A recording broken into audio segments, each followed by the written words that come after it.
जय हिंद। इस वीडियो में हम बात करने वाले हैं पॉपुलेशन एजुकेशन के बारे में। बेसिकली एक सब्जेक्ट है ह्यूमैनिटीज़ बैकग्राउंड में सेम फोर में। बेसिकली इसमें ये प्रॉब्लम ये आ रही थी कि बहुत सारे ऐसे स्टूडेंट थे जिनके पास इंग्लिश में मटेरियल नहीं था, जिसके पास गुजराती में मटेरियल है। ठीक है, इंग्लिश में भी मटेरियल है तो बहुत वास्ट है, वो सिलेबस से क्या है वो नहीं पता था।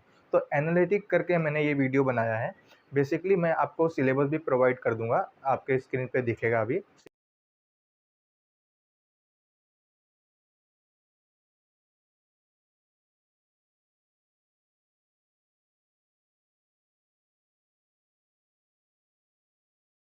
सिलेबस और डिफरेंट टाइप का मैंने एनालिटिक्स में ये पाया है कि एक दो सिलेबस है जो गुजराती को मैंने ट्रांसलेट किया हुआ है, दूसरा मैंने वीएनएसयू के साइट से जो सिलेबस लिए वो एक्सटर्नल का सिलेबस है। आप एक बार देख लीजिएगा, उस सारे चीज़ों में से एनालाइज करके एक आउटपुट निकाला है मैंने, एक जो एग्ज़ाम में आ सकते हैं। अगर आप ये टॉपिक को बेसिकली अगर आप समझ लेंगे तो एग्ज़ाम में पेपर में आपको कोई भी प्रॉब्लम नहीं होगी। तो सारे चीज़ों में से मैंने जो कॉमन सब कुछ निकाला है, वो पहला है बर्थ रेट और डेथ रेट क्या होता है वो, फर्टिलिटी रेट और मोर्टेलिटी रेट क्या होता है, माइग्रेशन क्या होता है, कितने टाइप के माइग्रेशन होते हैं, ठीक है, लिटरेसी रेट क्या होता है, अर्बनाइजेशन क्या होता है, ठीक है, फैमिली प्लानिंग क्या होता है, पॉपुलेशन पॉलिसी क्या है, पॉपुलेशन सेंसस क्या होता है, ठीक है, फैमिली वेलफेयर प्रोग्राम क्या है, नेशनल सैंपल सर्वे क्या है, और माल्थ्यूस की एक थियरी अगर आप देखेंगे एक्सटर्नल के, अभी जो भी आपका फ्लैश हो रहा होगा आपके स्क्रीन पे एक सिलेबस, उसमें जो है माल्थ्यूस थ्योरी भी दिया है। ठीक है, तो इसमें से क्या क्या इंपॉर्टेंट हो, बेसिकली ये तो ज़्यादा इंपॉर्टेंट नहीं है माल्थ्यूस थ्योरी। ठीक है, पर ये सारी चीज़ें इंपॉर्टेंट है। अगर ज़्यादा जो जो सिलेबस मिले हैं उनमें ये सारी चीज़ें कॉमन मिली है, तो ये आप पढ़ लेंगे तो आपका एग्जाम पॉइंट ऑफ व्यू से सही रहेगा। ठीक है, तो इसको हम बेसिकली डिटेल में पढ़ेंगे और हम पेपर्स भी देखेंगे। बेसिकली जो भी कॉलेजेस में इंटरनली जो पेपर्स हुए हैं, जो भी कॉलेज ने पेपर्स दिए हैं, उस पेपर्स में भी जो क्वेश्चन पूछे गए हैं उसको भी हम सॉल्व करेंगे। एक पेपर आपको फ्लैश हो रहा होगा स्क्रीन पे, वो भी हम सॉल्व करेंगे। ठीक है, तो हम स्टार्ट करते हैं। ये सारे के सारे पॉइंट समझेंगे तो हमारे को कंक्लूजन मिलेगा, हमको ये कंक्लूजन मिलेगा कि पॉपुलेशन एजुकेशन में एक्चुअली क्या है, ठीक, क्या हमें समझना चाहिए। ओके, पहला देखेंगे हम बर्थ रेट। ठीक है, बर्थ रेट क्या होता है, ठीक है, फिर डेथ रेट देखेंगे। बर्थ रेट एक्चुअली क्या होता है, birth rate is equal to number of alive birth in a year over per thousand people। ठीक है, बर्थ रेट का मतलब होता है कि जो जन्म होता है, बेसिकली एक पॉपुलेशन में 1000 में कितना जन्म होता है वो। एग्जाम्पल के तौर पे हम समझेंगे, सपोज कि इंडिया की टोटल पॉपुलेशन है, सपोज सब मान लेंगे 5000। ठीक है, 5000 पॉपुलेशन है। ठीक है, उसमें से 50 लोगों ने जन्म लिया। ठीक है, 50 जन्म हुए। ठीक है, 50 जन्म हुए, टोटल पॉपुलेशन। ठीक है, ठीक है, और इसको 1000 में देखना है। ठीक है, ये हो जाएगा 10 पर 1000। ठीक है, बर्थ रेट क्या होगा, 10 पर 1000। ठीक है, ऐसे ही देखेंगे कि birth death rate same. Death rate मतलब the number of dying people in a year per 1000। ठीक है, the number of dying people in a year per 1000। ठीक है, तो ये इसका डेफिनेशन हो गया। इसका फॉर्मूला होगा number of death upon total number of population into 1000। ठीक है, कितने लोग मरे हैं पर थाउजेंड, मतलब 1000 लोग अगर एक जगह की जनसंख्या है तो उसमें से कितने लोग मरे हैं। सपोज कि अगर हम माने कि किसी किसी जगह की जनसंख्या 1 लाख है, उसमें से 10,000 लोग मर गए, पर उसको हमको निकालना है 1000 में से कितने लोग मरे। तो क्या होगा, number of death rate upon total population into 1000। तो उसमें फॉर्मूला यही है, डेथ रेट का मतलब यही है, the number of people dying, the number of dying people in a year per 1000। ठीक है, तो ये हो गया डेथ रेट। ठीक है, डेथ रेट का ये हो गया फॉर्मूला। ठीक है, अब इसके बाद हम देखेंगे फर्टिलिटी रेट क्या होता है, फर्टिलिटी और मोर्टेलिटी रेट। ठीक है, अब देखेंगे हम फर्टिलिटी रेट। ठीक है, फर्टिलिटी रेट का मतलब क्या होता है, basically the number of alive birth पर 1000 पीपल। ठीक है, अलाइव बर्थ पर 1000, ठीक है, पर 1000 human of a reproductive age. देखिए, मैंने जो बर्थ रेट बताया था, डेथ रेट, बर्थ रेट बताया था, fertility rate is similar to the birth rate, but उसमें फ़र्क क्या है, ये एक स्पेसिफिक ग्रुप के लिए बनाया है, जैसे reproductive age between 15 to 49 of age. ठीक है, एक ह्यूमन के लिए, पर्टिकुलर ह्यूमन के लिए। ठीक है, the number of alive birth, ठीक है, पर 1000 human of a reproductive age, मतलब जिस टाइम पे वो बर्थ दे सकती है यंग मन को, 15 टू 19 इन अ ईयर। ठीक है, तो कैसे कैलकुलेट होगा, वो number of alive birth upon the total number of women and the age of 15 to 49। जो बर्थ रेट था वो टोटल पॉपुलेशन से काउंट होता था, जितने भी वुमेन थे, बट ये similar to the age of 15 to 49, means एक एज जिसमें वो बर्थ दे सकती है। ठीक है, क्या हमारा फर्टिलिटी रेट। ठीक, अब हम देखेंगे मोटिलिटी रेट। मोटिलिटी रेट भी सिमिलर टू है डेथ रेट से, death rate and birth rate, और मोर्टेलिटी रेट और फर्टिलिटी रेट, इनमें थोड़े थोड़े ही डिफरेंस है। ठीक है, सेम फॉर्मूला, बट उसमें ऐसा होता है कि बर्थ रेट में, डेथ रेट में एक स्पेसिफिक ग्रुप को काउंट किया जाता है, मोर्टेलिटी रेट में स्पेसिफिक ग्रुप को काउंट नहीं करते। Mortality rate, the number of death in a particular group, ठीक है, ओवर पर 1000, ठीक है, पीपल। फॉर्मूला होगा number of death upon total population in 2000। ये similar to the death rate है। अब हम आगे देखेंगे व्हाट इज माइग्रेशन।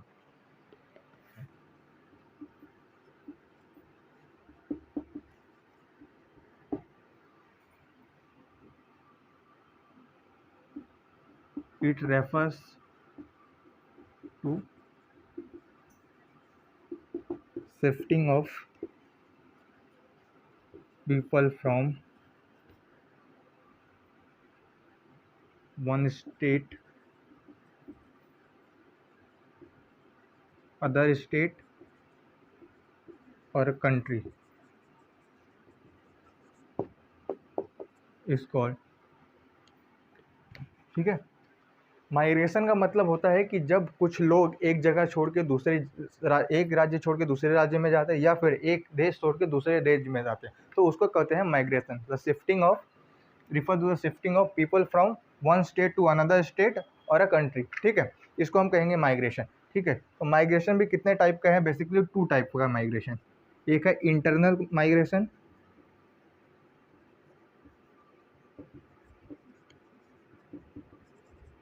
दूसरा है external migration.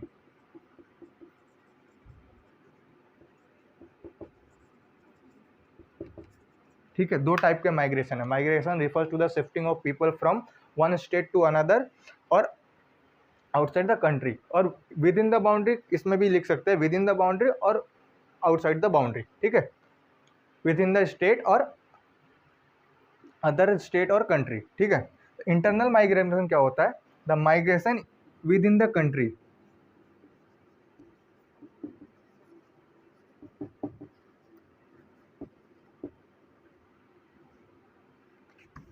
The migration within the boundary of a country,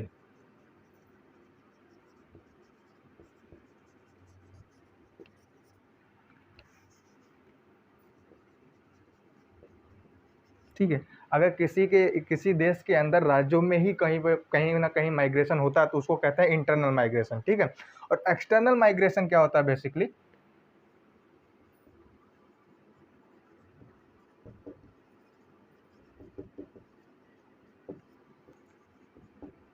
migration outside the boundary of a country, ठीक है। माइग्रेशन देख लिया, it refers to the shifting of a people from one state to another state और country, ठीक है। और continent भी लिख सकते हैं यहाँ पे, ठीक है, स्टेट और कंट्री और कॉन्टिनेंट, ठीक है। दो टाइप के migration, internal migration and external migration. Internal migration क्या होता है, the migration within the boundary of a country, एक कंट्री के अंदर ही माइग्रेशन अगर इधर से उधर शिफ्टिंग होता है तो उसे इंटरनल माइग्रेशन कहते हैं। और एक्सटर्नल माइग्रेशन किसे कहता है, जब एक देश छोड़ के दूसरी जगह लोग शिफ्ट होते हैं तो उसको कहता है एक्सटर्नल माइग्रेशन और इंटरनेशनल माइग्रेशन, ठीक है। ये हो गया माइग्रेशन। अब इसमें देखेंगे कि कितने टाइप, मतलब कितने कौन कौन से फैक्टर होते हैं माइग्रेशन के, ठीक है। तो हम देखेंगे अब फैक्टर ऑफ माइग्रेशन, ठीक है, फैक्टर ऑफ माइग्रेशन, ठीक है। तो दो फैक्टर होते हैं माइग्रेशन के, there are two factors of migration, ठीक है। दो फैक्टर होते हैं माइग्रेशन के, पहला होता है पुल फैक्टर, दूसरा होता है push factor.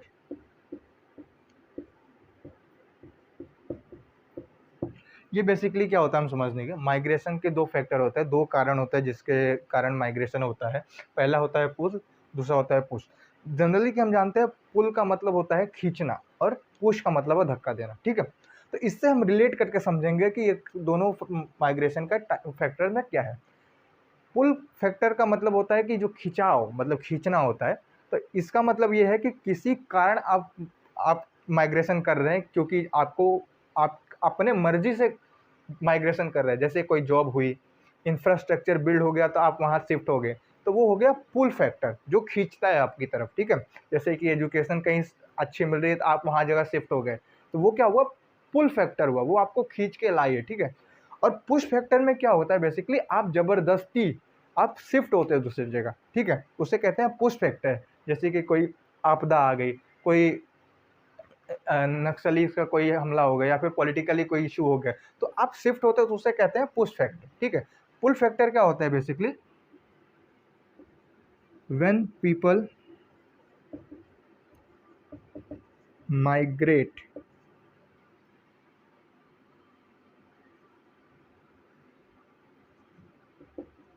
with their own will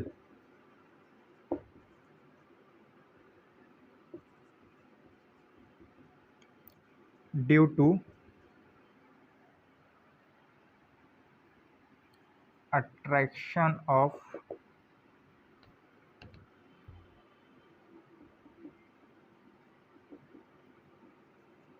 job, health facility, education, ठीक है। जब आप अपनी मर्जी से माइग्रेट करते हो ड्यू टू सम रीजन, जैसे कि जॉब के लिए, हेल्थ फैसिलिटी जहाँ अच्छी हो, एजुकेशन के लिए, ठीक है, तो वो होता है पुल फैक्टर। पुश फैक्टर, ठीक है, push the people force to migrate due to political issue, social, geographical, ठीक है, क्लाइमेट चेंज, ठीक है, और अनएवॉइडेबल सिचुएशन, ठीक है। तो ये हो गया पुश फैक्टर, जो कि नीचे अच्छे से नहीं दिख पा रहा होगा आपको। Push factor, the people force to migrate due to political issue, social, geographical and climate change और अवॉइडेबल सिस्टम। ठीक है, ये हो गया। अब हम देखेंगे अर्बनाइजेशन। अर्बनाइजेशन का बेसिक मतलब होता है शहरीकरण।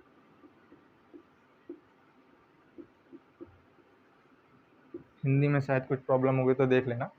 ठीक है, शहरीकरण। ठीक है, अर्बनाइजेशन का मतलब होता है जब एक लार्ज अमाउंट ऑफ पॉपुलेशन कहीं जगह, मतलब रूरल एरिया से जब अर्बन एरिया की जगह शिफ्ट होती है। अर्बन का मतलब होता ही है शहर, और अर्बनाइजेशन का मतलब होता है शहरीकरण। ठीक है, तब द लार्ज अमाउंट ऑफ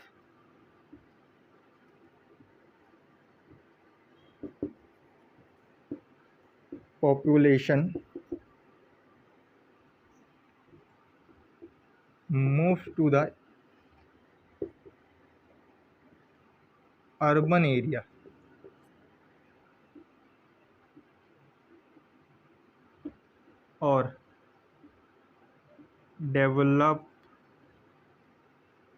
और development of cities, infrastructure, road connectivity.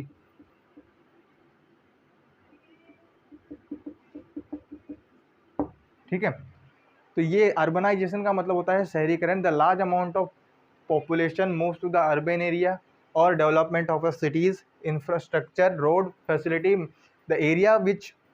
ठीक है, the area in which the large infrastructural development और सिटीज रोड स्ट्रक्चर डेवलपमेंट। अब हम देखेंगे लिटरेसी रेट। ठीक है, लिटरेसी रेट क्या होता है? बेसिकली परसेंटेज ऑफ, एक परसेंटेज होता है of people at age of 15 and above who can read or write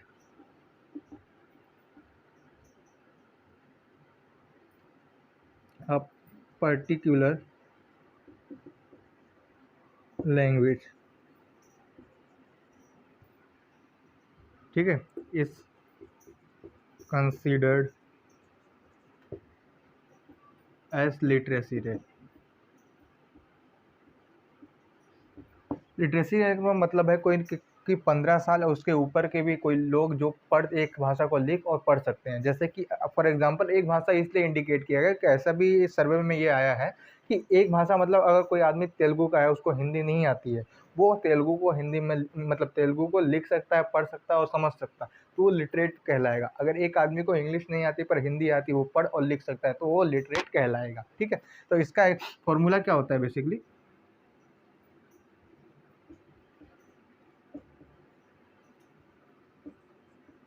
number of literate people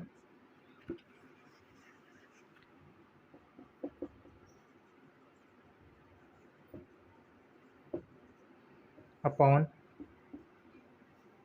the people of age 15 and above into 100। ठीक है, तो ये हो गया फॉर्मूला किसका? लिटरेसी रेट का। अब हम देखेंगे इसके बाद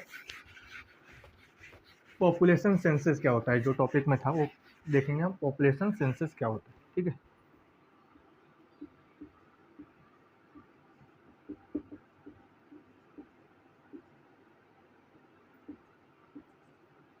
पॉपुलेशन सेंसस क्या होता है? बेसिकली पॉपुलेशन सेंसस इज मतलब जनगणना, जो 11 साल में एक बार होता है।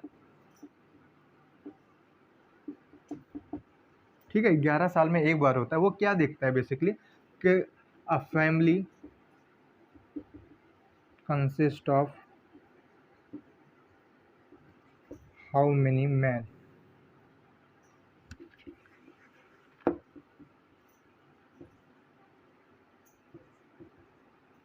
मैन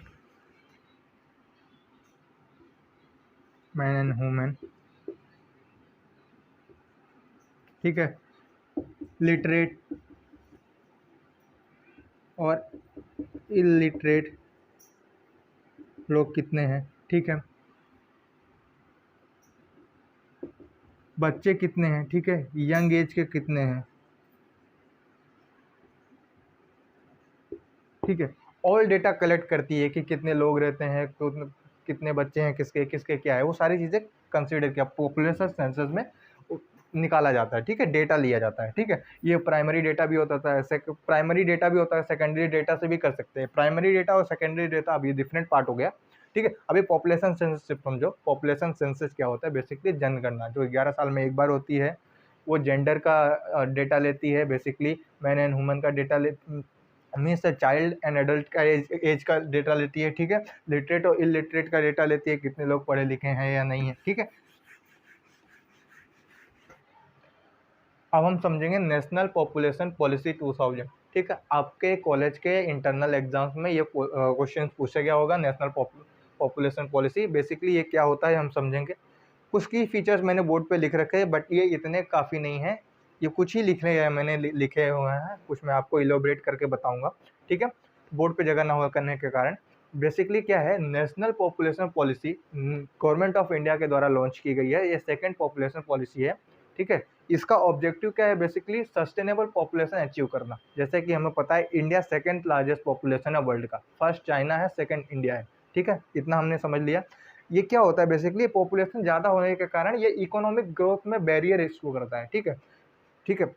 गवर्नमेंट पे बर्डन्स आते हैं, ये पॉपुलेशन इंक्रीज हो रहा है, ठीक है, रिसोर्सेज है नहीं, ये सारी चीज़ें क्या होती है एक डेवलपमेंट कंट्रीज में एक हर्डल क्रिएट करते हैं। तो इसीलिए नेशनल पॉपुलेशन पॉलिसी बनाया गया है, जिसके अंदर पॉपुलेशन को कंट्रोल किया जाए और सस्टेन किया जाए, ठीक है। तो उसके की प्रोविजंस क्या है वो हम देखेंगे एनएनपी 2000 के। To achieve target sustainable population by year 2045, हम ऐसी पॉलिसी तो सारी चीज़ें मेंटेन करेंगे कि सन 2045 तक ये सस्टेनेबल पॉपुलेशन का टारगेट दिया गया है 45 तक का हम अचीव कर पाएँ, ठीक है। सेकंड है एम्पावरिंग वुमेन, उसमें गवर्नमेंट ने ये पॉइंट आउट किया है कि the status of a woman is closely linked with the population growth. उनका मानना ये है कि हम अगर वुमेन्स को एम्पावर करेंगे तो ऑटोमेटिकली पॉपुलेशन ग्रोथ में मतलब पॉपुलेशन ग्रोथ जो है कम होगा। क्यों? Because the status of the woman is closely, उनको लगता है कि वुमन क्लोजली लिंक्ड है ये सारी चीज़ें से, जिनको हम एम्पावर करके कम कर सकते हैं पॉपुलेशन, ठीक है। Providing reproductive and child health service, ठीक है। अभी जो चाइल्ड हो रहे हैं, ठीक है, उनको रिप्रोडक्टिव सिस्टम को फैसिलिटी प्रोवाइड करना, चाइल्ड को हेल्थ फैसिलिटी सर्विस सारी चीज़ें प्रोवाइड करना, ठीक है। अभी आजकल क्या होता है, हम जब देखते हैं जो डिलीवरी होता है बेसिकली उसी के साथ साथ सारी सर्विसेज प्रोवाइड की जाती है गवर्नमेंट की तरफ से। एक न्यूट्रिशन फूड दिया जाता है जिससे पोषित ना रह जाए, ठीक है, चाइल्ड, ये सारी चीज़ें भी ध्यान दी जाती है। Providing free education to the child up to 14 year of age, इसमें ये पॉलिसी में एक ही और चीज़ मेंशन की गई है कि 14 साल तक government free of cost education provide करेगी चाइल्ड को, ठीक है। और फैमिली प्लानिंग को भी ये इंक्लूड करेगा। फैमिली प्लानिंग को, जैसे कि हमने आपको आगे बताया था, फैमिली प्लानिंग क्या होता है कि दो कपल के बीच में ये सारी चीज़ें जो भी होती है उनको एक एजुकेट दिया जाता है पॉपुलेशन के बारे में, ठीक है। तो पॉपुलेशन एजुकेशन की एक पॉलिसी बनाई है जिसमें क्या है कि जब हम प्रेगनेंसी होती है, कोई डिलीवरी होती है गवर्नमेंट हॉस्पिटल्स में, उसके साथ एक अटैच्ड काउंसलिंग बनाई गई है जिससे क्या होता है कि कपल्स को गाइड किया जाता है रिगार्डिंग द फैमिली प्लानिंग, ठीक है। तो ये सारी चीज़ें नेशनल पॉपुलेशन पॉलिसी में इंक्लूड की गई है, ठीक है। इससे आप विस्तार में समझ सकते हैं, ठीक।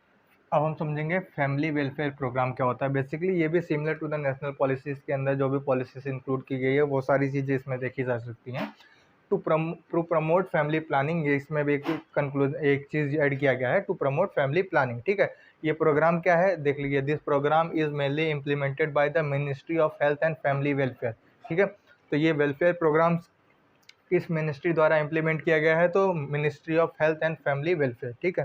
तो इस प्रोग्राम में क्या है, इस program is design to reach all the section of the society including rural, urban and poor and other, ठीक है, पुअर एंड अदर सेक्शन, ठीक है। तो इसका मेन ऑब्जेक्टिव क्या है, फैमिली वेलफेयर प्रोग्राम का मेन ऑब्जेक्टिव क्या है, फैमिली प्लानिंग को प्रमोट करना, पॉपुलेशन कैसे कंट्रोल कर सकते हैं, सिमिलर वे है जैसे कि नेशनल पॉलिसी में बताया गया था, वो सारी चीज़ें इसमें दिखी गई है। बट यहाँ पे एक नई चीज़ जो मुझे मिली है, the program is mainly implemented by ministry of health and family welfare, ठीक है, this program is design to reach all the section of the society, ठीक है, to provide proper health facilities and nutrition to the child, ठीक है। एक चीज़ होता है बेसिकली न्यूट्रिशन का, चाइल्ड में न्यूट्रिशन नहीं होता है तो मिड डे मील्स प्रोवाइड किए जाते हैं, आंगनवाड़ी सिस्टम प्रोवाइड किए जाते हैं, ये सारी चीज़ें फैमिली वेलफेयर प्रोग्राम्स के अंदर इंक्लूड होता है, ठीक है। तो ये हो गया हमारा फैमिली वेलफेयर प्रोग्राम, ठीक है। इससे ज़्यादा कुछ कॉन्सेप्ट समझने की हमें ज़रूरत नहीं है, ठीक है। इसी के बारे में जितना कॉन्सेप्ट है उसे हम डीपली पढ़ के समझ लेंगे तो हमारे लिए काफ़ी है, ठीक है। तो अभी हम देखेंगे question papers. Basically question paper जो कॉलेजेस के इंटरनल एग्जाम्स में पूछे गए कुछ क्वेश्चंस है। व्हाट इज़ बर्थ रेट, ठीक है, बर्थ रेट हमने देख लिया है, ठीक है, वीडियोस में, ठीक है। व्हाट इज़ फर्टिलिटी रेट, वो भी हमने देख लिया है, ठीक है। Reasons, state the reasons for the migration, तो माइग्रेशन के लिए क्या क्या रीजंस हो सकते हैं बेसिकली, ठीक है। तो रीजंस क्या हो सकता है माइग्रेशन के, जैसे मैंने बताया था माइग्रेशन का फैक्टर क्या था, ठीक है। फिर आप रीजंस में लिख सकते हैं सोशल रीजन, पॉलिटिकल रीजन,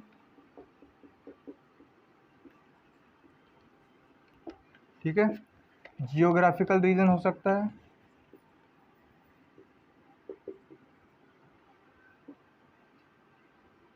ठीक है, क्लाइमेट चेंज, ये सारी चीज़ें हो सकती हैं, ठीक है। किसमें, state the reason of a migration में आप लिख सकते हैं। फैमिली प्लानिंग क्या है मैंने आपको बता दिया है, ठीक है। व्हाट इज़ पॉपुलेशन पॉलिसी, ठीक है, पॉपुलेशन पॉलिसी ही नेशनल पॉपुलेशन पॉलिसी है, ठीक है।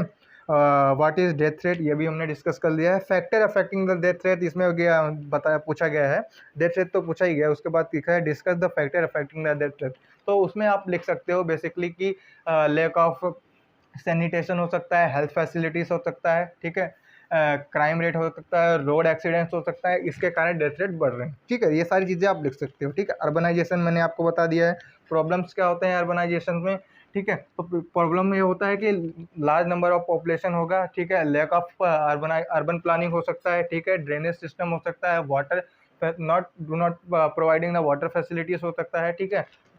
ये सारी इशू जो है जो अर्बन सेक्टर्स में आ सकती है, ठीक है। और सारी चीज़ें आप लिख सकते हो। व्हाट इज़ माइग्रेशन, ठीक है, माइग्रेशन हमने देख लिया। Discuss that different type of migration, तो टाइप ऑफ माइग्रेशन हमने देख लिया था कितने टाइप्स के माइग्रेशंस होते थे, ठीक है। Discuss the uneven distribution of the world population unequal distribution में आपको क्या शो करना है, जैसे कि आपको पता है इंडिया सेकंड लार्जेस्ट पॉपुलेशन है, ठीक है। इंडिया का एरिया देखेंगे तो लिमिटेड है, और अगर दूसरी कंट्रीज अगर देखेंगे, रशिया देखेंगे, अमेरिका देखेंगे, वो बेसिकली एरिया वाइज लार्ज है और कम पॉपुलेशन है, ठीक है। तो ये क्या है, अनइक्वल डिस्ट्रीब्यूशन ऑफ पॉपुलेशन है इसमें, ठीक है। ये इसमें देखा जा सकता है, ठीक है। इसमें शॉर्ट नोट्स में फिर दिया है factor affecting the fertility rate, क्या फैक्टर अफेक्ट करता है फर्टिलिटी रेट में, ठीक है। फैमिली वेलफेयर प्रोग्राम्स हमने देख लिया यहाँ पे, ठीक है। Implementation of population growth in under developed countries, ठीक है। Population implementation of population growth in under developed countries, basically क्या होगा, जैसे कि मैंने आपको बताया नेशनल पॉलिसीज में कि अगर पॉपुलेशन ज़्यादा ग्रोथ हो जाती है तो वो एक नेशंस के डेवलपमेंट में इफेक्ट करती है, ठीक है। तो पॉपुलेशन ग्रोथ जो है अंडर डेवलपमेंट कंट्रीज में एक हेल्पफुल रहेगी उनके इकोनॉमिक डेवलपमेंट करने में, ठीक है, ठीक है। ये सारी चीज़ें इसमें आ गई। नेशनल पॉपुलेशन पॉलिसीज देख लिया हमने 2002, वो नेशनल गवर्नमेंट ऑफ इंडिया ने अप्लाई किया था टू अचीव द टारगेट, ठीक है, बाई कितना 2045 तक, ठीक है। ये सारी चीज़ें याद रखनी है, ठीक है। Okay, thank you.